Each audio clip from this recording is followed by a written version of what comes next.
She was still asleep at noon. That was the detail that finally lodged itself somewhere I couldn't dismiss. Not the first time it happened. She'd always been a late sleeper, had always been someone who could spiral into darkness for hours on a slow Sunday while I made breakfast and read and kept the noise down out of an old, careful habit. I'd understood that as part of her. A creative rhythm, I told myself. Designers worked late. Their mornings were different. But this was a Tuesday. Mia had been at school since 8. I'd gone in early for a faculty meeting and come home during my free period to pick up a set of essays I'd left on the kitchen table. The house was absolutely quiet. Not the quiet of someone sleeping in, the heavier, muffled quiet of a house that hasn't been awake yet. Dishes from last night still on the counter. The blinds all down. The coffee maker cold. I stood in the kitchen and listened. Nothing. Her name is Claire. Was Claire. She still is Claire, technically. The divorce was finalized 7 months ago, and I still sometimes catch myself speaking about her in a tense that doesn't know which way to point. She was 35 when it started coming apart. I was 38. We'd been married 7 years, long enough to have built something I believed in absolutely. A house in Spokane's South Hill neighborhood, the kind with a covered porch and a yard big enough for a kid to have opinions about. A daughter named Mia, 6 years old, serious and funny in the specific way that made everyone in her orbit feel slightly more human. A life I had not arranged accidentally. I taught history at Jefferson High, have taught it for 11 years. I like my job the way you like a room you've spent a long time making yours. Claire did freelance graphic design from the converted spare room upstairs, mostly brand identity work, with a schedule that was genuinely flexible and genuinely hers. When Mia was in school, we both worked mornings and we'd cross paths in the kitchen for lunch, and it was ordinary and specific in mine. I went upstairs that Tuesday, stood in the bedroom doorway. She was on her side, facing the wall, still in yesterday's clothes. A half-empty water glass on the nightstand. A prescription bottle I didn't look at closely enough, not yet. I noted it the way you note something peripheral, with the part of your brain that records but doesn't yet interpret. Claire. I said it quietly, then louder. Nothing. I crossed the room and put my hand on her shoulder and shook her once, and she made a sound. Not words, just a sound, and shifted slightly and stilled again. Her breathing was slow. Her skin was warm, temperature normal. She wasn't in distress, not visibly. She was simply profoundly, immovably asleep. I picked up the prescription bottle. Oxycodone. Her name on the label. Prescribed 3 weeks ago by a Dr. Harmon I'd never heard of. For a back issue I hadn't known she was having. I set the bottle down. I went downstairs. I picked up my essays. I got in my car and drove back to school. And here's the thing I have to be honest about. I didn't go back upstairs and confront that bottle. Didn't call her from the parking lot. Didn't come home that afternoon with a direct question ready. I taught 4 classes. I marked essays in my free period. I picked Mia up from school at 3:15, made dinner, and when Claire appeared at 5:30 showered and dressed and claiming a migraine had flattened her, I said, "I hope you're feeling better," and I meant it, and I let the bottle recede. That was the first point of no return I didn't know I was standing at. She looked better that evening. Engaged with Mia over dinner, asked me about my day with what seemed like real interest, laughed at something Mia said about a classmate. The woman across the table from me looked fine. More than fine. She looked like herself, alert and warm, and I thought, maybe that's all it was. A prescription for a bad week. A pain she'd handled without making a production of it because she didn't want to worry me. I was so willing to believe that. Later, after Mia was asleep, Claire sat beside me on the couch and folded her legs under her and leaned against my shoulder, and I put my arm around her without thinking, and we watched something neither of us cared about, and the evening was exactly what evenings in a good marriage feel like. What I didn't understand yet was that the warmth I felt that night wasn't reassurance. It was the interval between doses. It didn't arrive all at once. That's what I'd tell anyone who asked me to explain it. There was no single day when Claire became someone else. There was a long gradient, shallow enough that you adjusted to each degree of change without noticing you were adjusting. She started missing deadlines. For Claire, who'd been disciplined about work since before I met her, this was as anomalous as the noon sleep. A client email that went 3 days unanswered. A logo revision promised for Monday that became Wednesday that became the following week. She apologized to clients with fluency and apparent genuine distress, and she always came through eventually, and I watched this from the periphery and told myself she was going through a difficult professional period. Everyone had them. The back pain, when she mentioned it, seemed real. She moved carefully sometimes, held her posture in a way that suggested guarding something. She had a physiotherapy appointment I drove her to in October.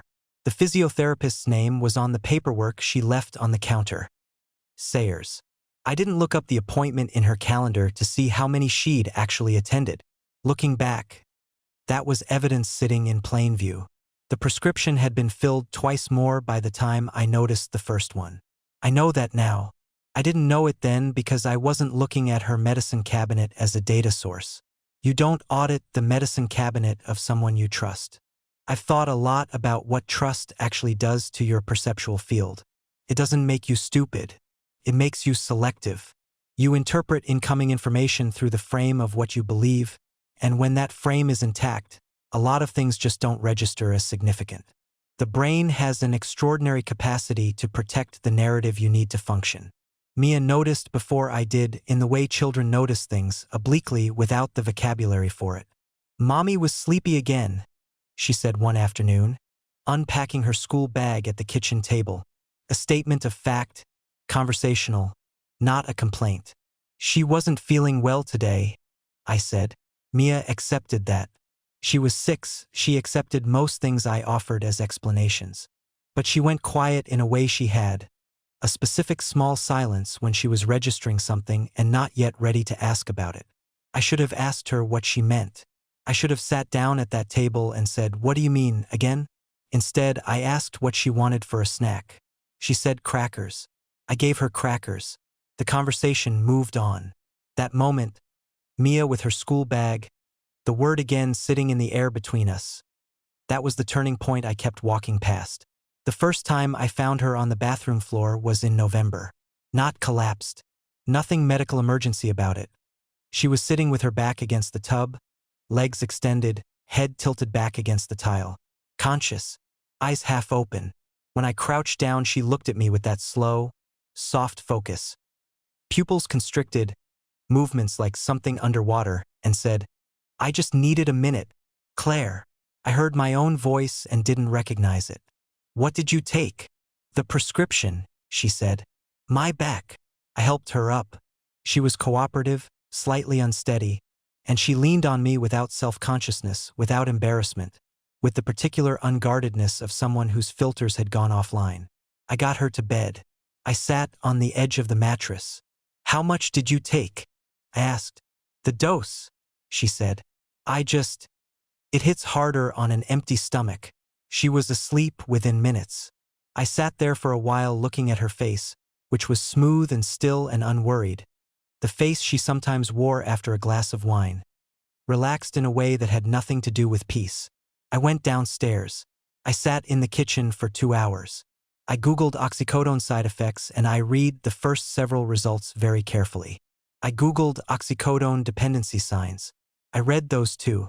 Then I went back upstairs and checked the medicine cabinet. The current bottle was 2 weeks old. It should have had 19 pills left. I counted 7. I put the bottle back exactly as I'd found it. I went to bed. I lay in the dark beside my sleeping wife and I counted her breaths. I want to say I confronted her the next morning. I want to say I sat her down and put the evidence on the table and spoke plainly. The truth is it took me 3 more days. And in those 3 days I performed normality with such commitment that I almost convinced myself nothing had changed. I was afraid. Not of Claire. Afraid of the thing I was being asked to name. Once you name addiction in your own home, your own marriage, the mother of your child, the life you've organized around the premise that things are fundamentally all right. Once you name it, the naming changes everything it touches. The history rewrites. The noon sleep. The missed deadlines. The again in Mia's voice. Every soft, inexplicable distance becomes a data point in a pattern you couldn't see because the pattern was disguised as a person you loved. On the 4th day, I called my brother Joel. He'd been through something adjacent with a friend in his 20s. I didn't need his expertise, just his ability to hear me without flinching. He drove over that evening after dinner, and we sat on the porch while Claire was inside, and I told him. He listened. He didn't try to reframe it. He said, "You know what you have to do." "I know," I said. "The hard part isn't knowing," he said. I looked at the yard. A neighbor's dog was barking somewhere down the block. The night was cold, late November, and the porch light made a small yellow circle that the dark pressed in around. "No," I said. "It isn't." I asked her on a Saturday, after Mia had gone to a birthday party at a classmate's house. We had 3 hours. I sat across from her at the kitchen table, the same table where Mia did her drawings, where we'd had dinner together 700 times, and I said her name and waited for her to look at me. "I want to talk about the medication," I said. She was quiet for a moment. Then, "My back has been bad." "I know you've been in pain," I said. "I believe you. I'm not questioning the original prescription." I paused. "I counted the pills, Claire." Something changed in her face. Small and specific, a micro-adjustment around the eyes, a settling of the jaw. "You counted my pills. 12 days of pills in 4 days." I kept my voice level. "You were sitting on the bathroom floor, unable to form a sentence. Mia has mentioned you being sleepy at least 4 times in the last 6 weeks." I put my hands on the table. "I'm not attacking you. I'm telling you what I've observed." She looked at the table for a long time. Then she said, "I'm managing it." And I felt not anger, not even despair, just a very specific and terrible recognition. Those 3 words, the particular combination of self-belief and self-protection in "I'm managing it." The absolute faith of someone who is not managing it at all. I had expected denial. I hadn't expected her to believe her own denial this completely. "You're not," I said quietly. "You don't know what my pain is like." "No, I don't. Tell me." She talked for 20 minutes about the back injury, a disc problem, she said, that the physiotherapist had confirmed that was genuinely debilitating on bad days. I listened to all of it. I believed most of it. The pain was real. What the pain was being used to justify was different from the pain itself. "I want us to talk to someone," I said when she finished. "A doctor. Not Dr. Harmon. A different doctor, someone we choose together. And I want us to talk to a counselor about all of it." "You're making this bigger than it is," she said. "I don't think I am. Nathan." Her voice went soft and very controlled. "I have a bad back and a legitimate prescription, and I don't need you to manage my medical life." I looked at her across the table. The woman I'd married was in there, the sharpness, the composure, the particular intelligence that had drawn me to her 12 years ago. But there was something between me and her now, something I couldn't name but could feel, a thickness in the air of the conversation, like the difference between looking through clean glass and looking through frosted glass. "Okay," I said, "not surrender. Just the understanding that this particular conversation was over, and the next one would have to come from a different direction." December was tense in the specific, domestic way that tension without confrontation looks like. Silences that lasted slightly too long, and over-politeness in routine interactions, conversations that kept their edges carefully rounded. We went through the motions of December like people performing normalcy for an audience. Mia's school concert, a weekend at my parents' in Kennewick, Christmas morning with her parents driving in from Seattle, Diane and Roger sitting in our living room, Mia opening gifts, the whole warm scaffolding of a holiday that looked entirely intact from the outside. Diane watched her daughter the way mothers watch their children when they know something is wrong but don't know what to do with what they know. I caught her looking twice, 3 times. A long, careful look that she redirected whenever she noticed me noticing. I pulled her aside after dinner while Roger was watching something with Mia. "How long have you known?" I said. She looked at me for a moment. "Known what?" "Diane." She exhaled slowly. She wrapped both hands around her wine glass. "Since August," she said. "She called me. She said she'd been having a hard time and she'd found something that helped and she was being careful." A pause. "She asked me not to say anything to you." The particular species of hurt that sentence produced. Not rage, not shock, but something slower and more structural, the sensation of a weight-bearing element failing. I still haven't found a perfect name for it. "I should have told you," Diane said. "I know that." She needed her mother to cover for her, I said, and kept my voice even with effort. And you chose her over Mia. Diane's jaw tightened. That's not fair, she said. Maybe not, I said. But it's what happened. I went back to the living room, sat next to Mia on the floor and helped her build something from a gift set of interlocking pieces. She leaned against my side without thinking about it, the way she always did, all warmth and unconscious trust. And I focused on fitting the pieces together and didn't let myself feel the full weight of what I just learned until everyone had gone home and the house was quiet. January was the month I believed we were going to make it. Claire agreed to see a doctor. Not eagerly, after a long, circular argument that ended with me saying I was taking Mia to my brother's house for the weekend if she didn't agree to at least one appointment. She agreed. The doctor was a GP named Patel who spoke to both of us with a directness I was grateful for. She said what I'd already read online but needed to hear from a medical authority in the same room as Claire, that the pattern of use she described constituted dependency, not pain management, that there were tapering protocols, that there were support options. Claire sat through it with the composure of someone who has decided to cooperate strategically. She nodded. She answered questions with precision.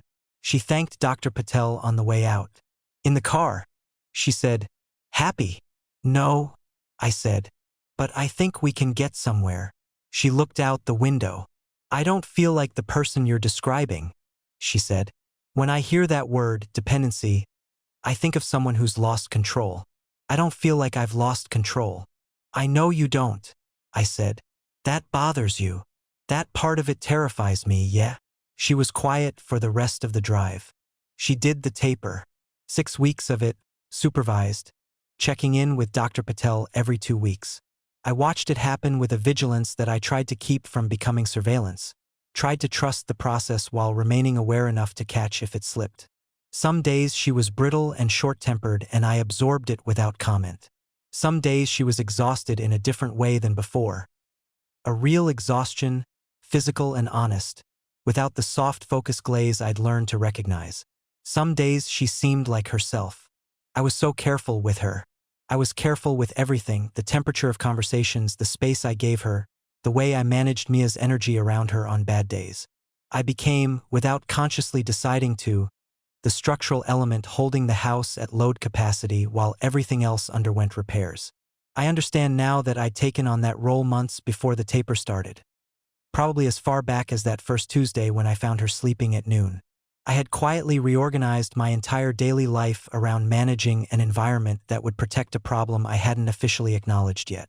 And when the problem became official, I just kept doing the same thing, but now with the additional weight of hoping it would be enough. By March, she had completed the taper. Dr. Patel called it a success. Claire seemed steadier.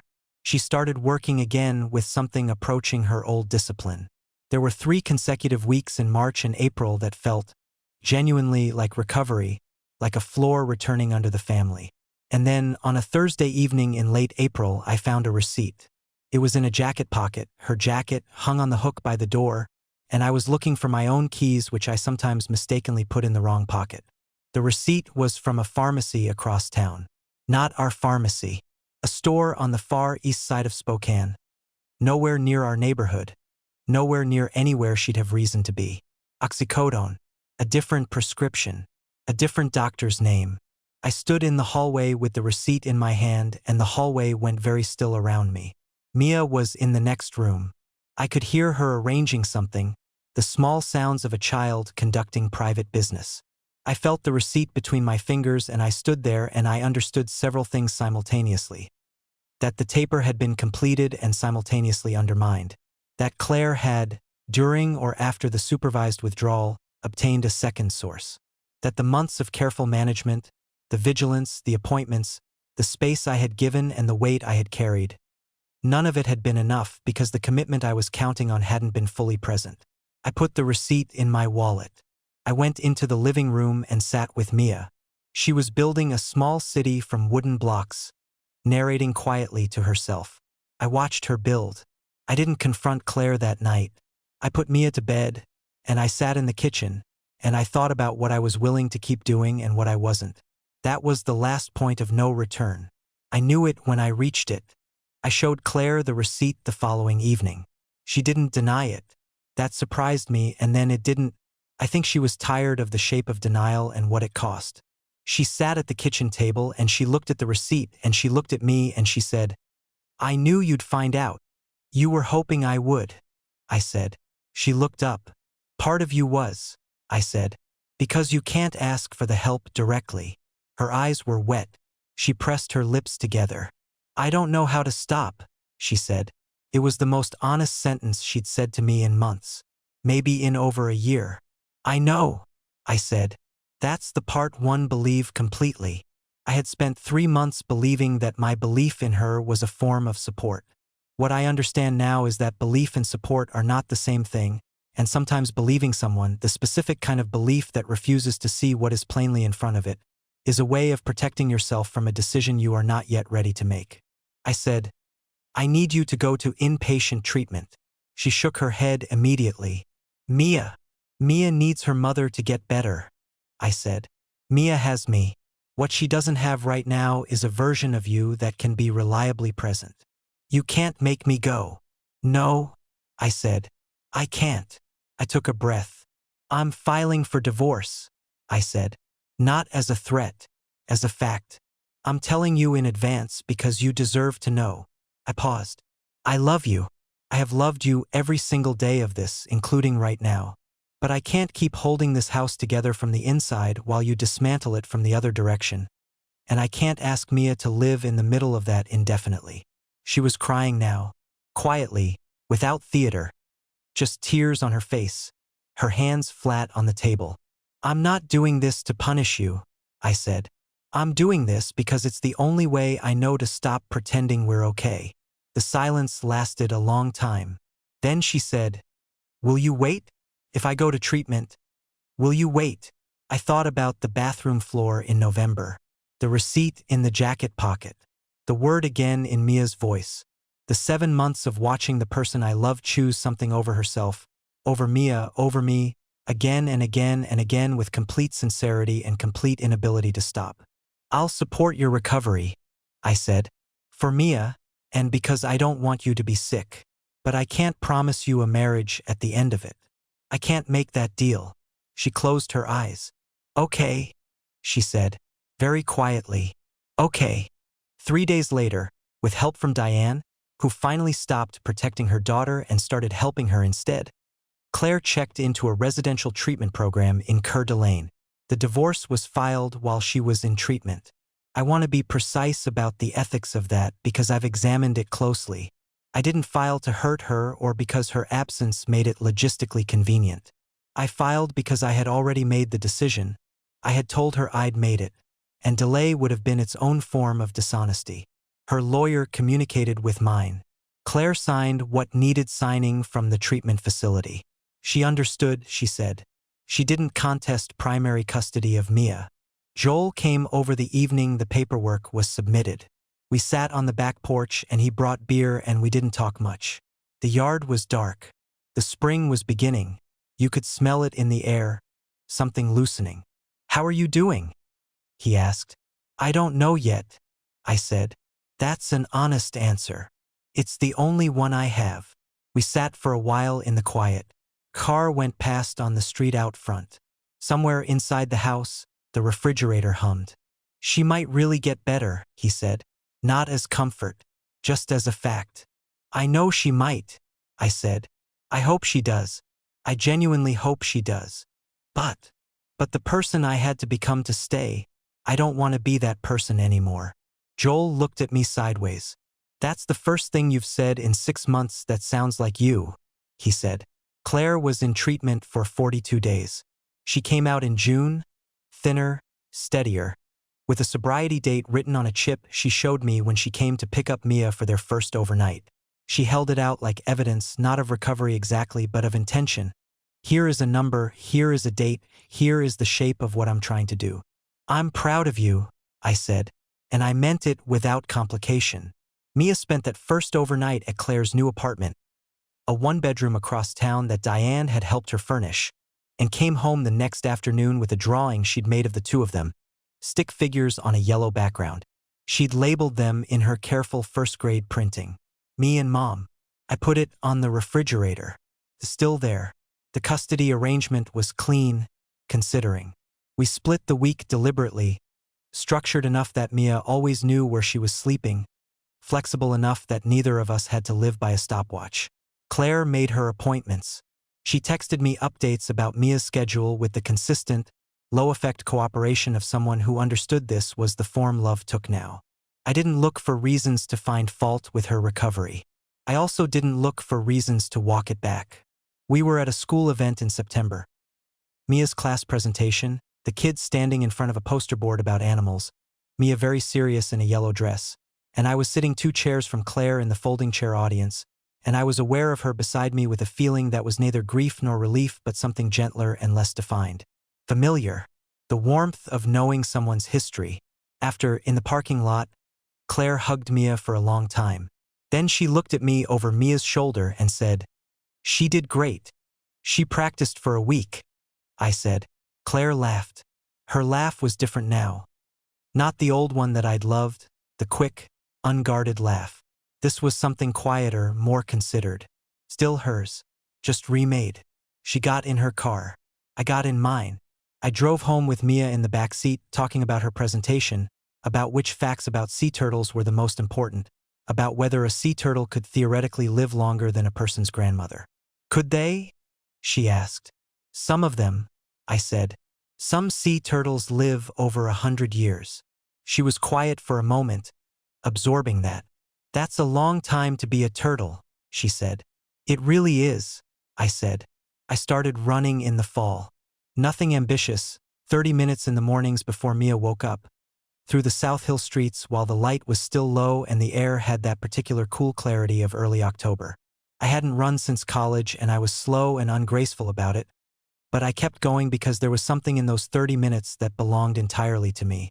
No management, no vigilance, no calculation of what someone else needed. Just the sound of my own breathing and the neighborhood waking up around me.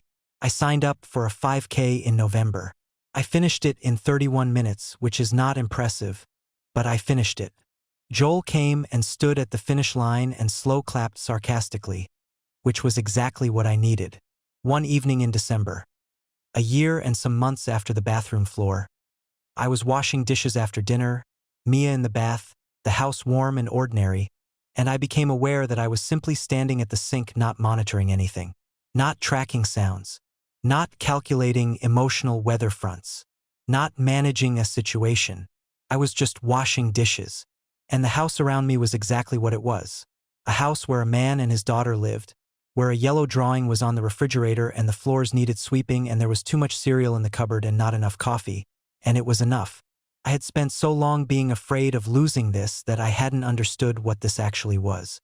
It wasn't the marriage. It wasn't the structure I'd built to hold everything in place. It was just the ordinary fact of being present in my own life without bracing for the next thing to go wrong. Mia called from the bathroom. Something about shampoo. I dried my hands and went to help her. Claire sends me a text every few months. Not about Mia, there's a co-parenting app for that. Efficient and impersonal. These are different. Small things. Podcast she thinks I'd like. A photo of something Mia made at her apartment. Once a simple 18 months. Thought you should know. I always write back. I don't know what her life looks like now in its particulars. I don't need to. What I know is that she's building something, and that Mia has a mother who is present in a way that matters, and that the woman I loved is still in there. Not hidden anymore, not softened into absence, but finding her way back to herself in whatever order that happens. I stopped hoping she'd come back to me around the time I started running. Not because I stopped caring.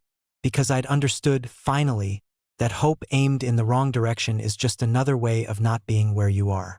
The crooked nail, that's the wrong story. This one doesn't have a symbol like that. What it has is a yellow drawing on a refrigerator and a daughter who talks about sea turtles with the seriousness of a biologist, and mornings that belong to me, and the specific quiet satisfaction of a life that is entirely honestly mine. That was enough. It turned out to be more than enough.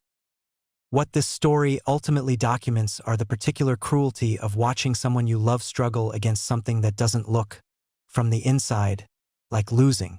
Addiction's most insidious quality, the thing that makes it so devastating for the people who live around it, is that it mimics volition. From where Claire stood, she was managing a problem, making decisions, keeping things together. She completed the taper. She answered Dr. Patel's questions. She went to work and made dinner and attended the Christmas gathering with her parents and said the right things in the right order.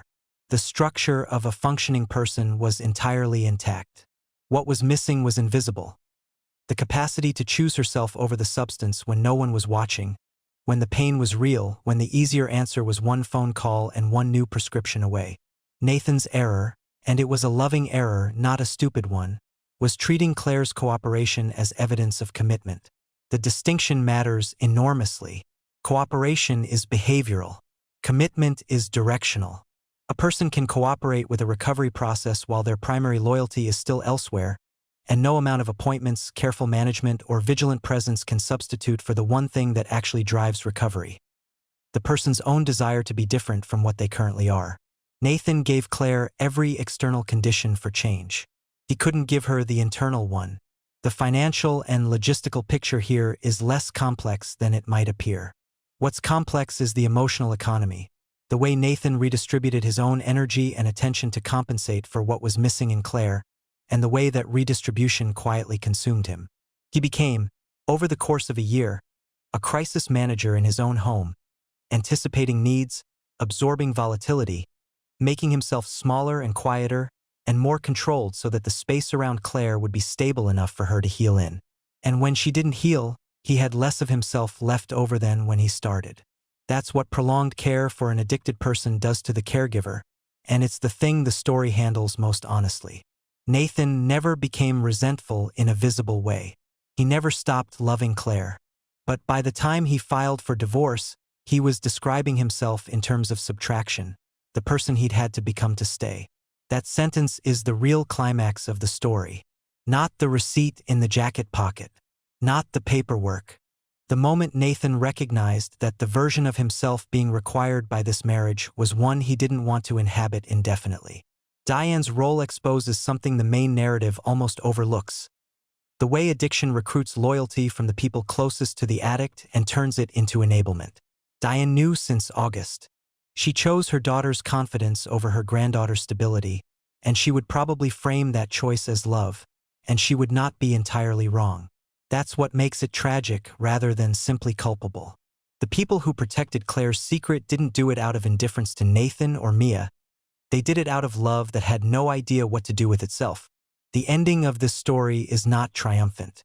It's something quieter and more durable. Nathan standing at a sink washing dishes, discovering that the absence of vigilance feels like freedom. That is what recovery from a caregiver's position looks like. Not dramatic release, not a new relationship, not a redemptive third act. Just the ordinary moment of being present in your own life without holding your breath. And Mia, who absorbed all of this with the serious equanimity of a child who has learned that love takes irregular forms, drawing two stick figures on a yellow background and labeling them me and mom, that drawing is its own kind of answer. Children process what they're given. They don't editorialize. They take the pieces available and they make something with them, and sometimes what they make is enough. What I keep coming back to is something we rarely talk about honestly: the cost of staying. We talk a lot about the courage it takes to leave a marriage. But staying, really staying, with full awareness of what you're staying inside, has its own quiet devastation. Nathan stayed through the taper, through the setbacks, through the careful reconstruction of hope, and it cost him a version of himself he had to consciously rebuild afterward. Nobody tells you that loving someone through addiction means spending years holding up a structure that keeps collapsing, and that you might do it perfectly, do everything right, give everything you have, and it still might not be enough. Not because love failed, because love was never the variable. The question that lingers for me: at what point does staying for someone become a way of avoiding the decision you already know you need to make? Nathan answered that question eventually. Most people take much longer. Some never do. Mia put that drawing on the refrigerator. And somehow that small act, a child making something ordinary out of something broken, is the most honest thing in the whole story.